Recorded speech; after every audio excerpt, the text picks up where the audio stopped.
you are about to listen to is me, Pastor Michael Bowman, as I think out loud about and try to apply the scripture to anything and everything that comes to mind. This usually happens in my car, so jump in and let's talk. There is some pretty extreme anger and division between the generations nowadays.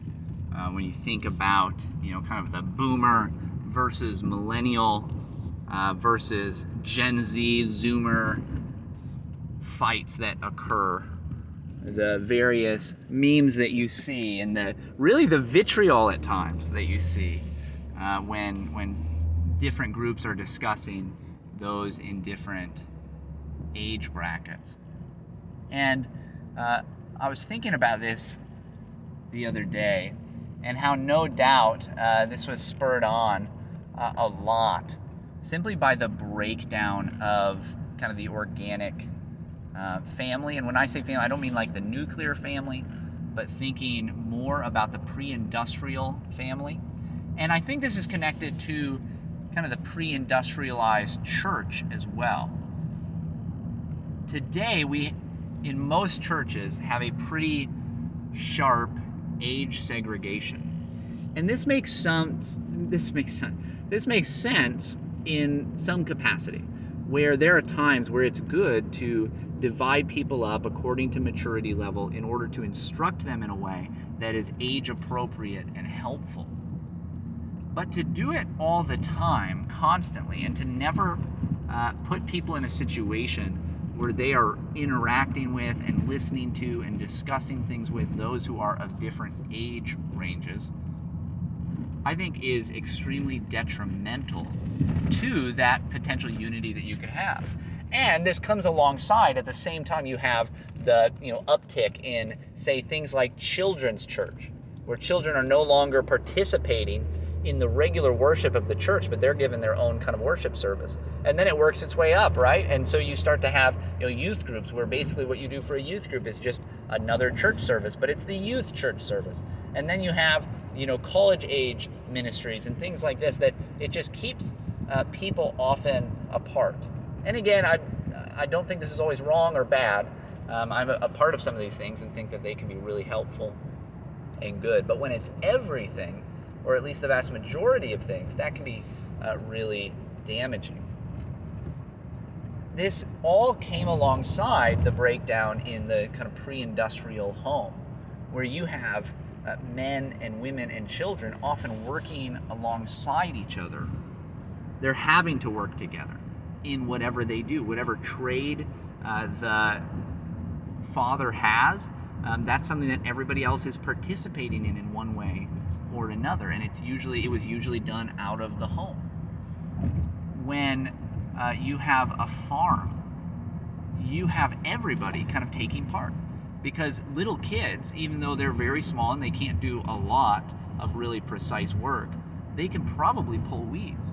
They can probably help to plant stuff. They can probably water things. They can probably go collect eggs. There are things that they can do. Also, you think about how in most, especially pre-industrial homes, you have the elderly parents of the man or woman living with them, or at least near them, right? So it becomes the responsibility of children to care for their parents as they age. And so even grandchildren are growing up around those who are older in their home. They're growing up around the elderly, and so they see what that's like. They see how, maybe somebody in older age is facing more infirmity and fragility of body, and yet they do have significant wisdom. And so take the example again of a farm or some other kind of trade. If the grandfather was involved in all of these things his whole life, he might not be able to do a lot of the physical work anymore, but he can pass down wisdom and understanding to those who can do the physical work. The same thing I think is true in the church. When you have those who are older, who are much wiser, they are able to govern in a way that those who are younger simply can't. There are those who are younger, and they're going to be able to give the strength, simply the kind of endurance that is often needed in many different kinds of ministry. But it doesn't mean that they are the right people to make all of the decisions.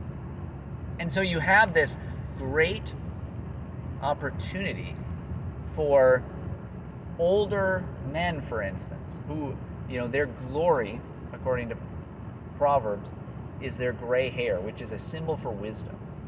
So you have those who are wiser and older, who have been through a lot, have the opportunity to, take under their wing and help and disciple those who are younger. And the glory of a young man is his strength. It's his ability to accomplish a lot, to do a lot.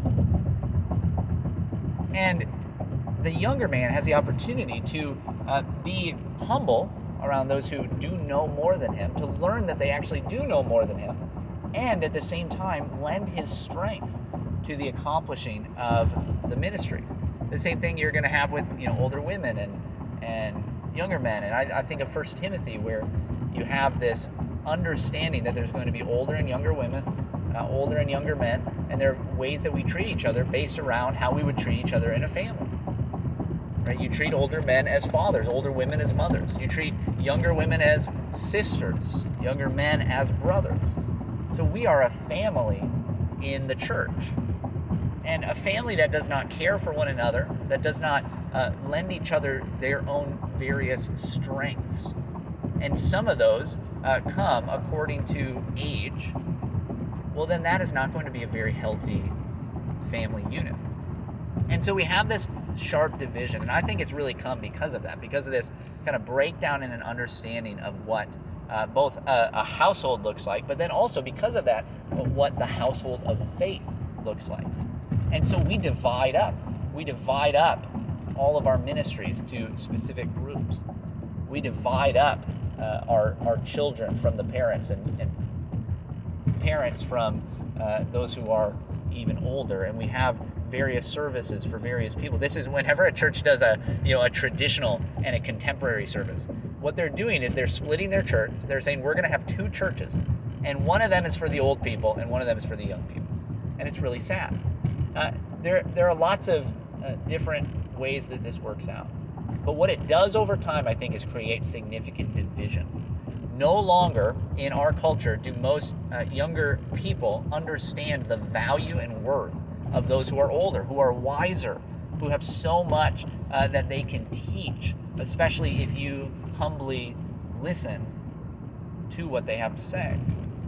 And at the same time, there are many who are older who have a kind of resentment toward those who are younger, thinking, oh, they're so silly, right? They don't know how to live, while not taking the responsibility to say, well, I could take them under my wing and help, and not discourage them constantly, but also encourage them and help build them up so that I can help direct their youth, their energy, their strength into those things that are godly and righteous. There's this sharp division, and in many ways I think it's come because of this breakdown first in the family and then the church. Hey guys, I hope this has been helpful for you.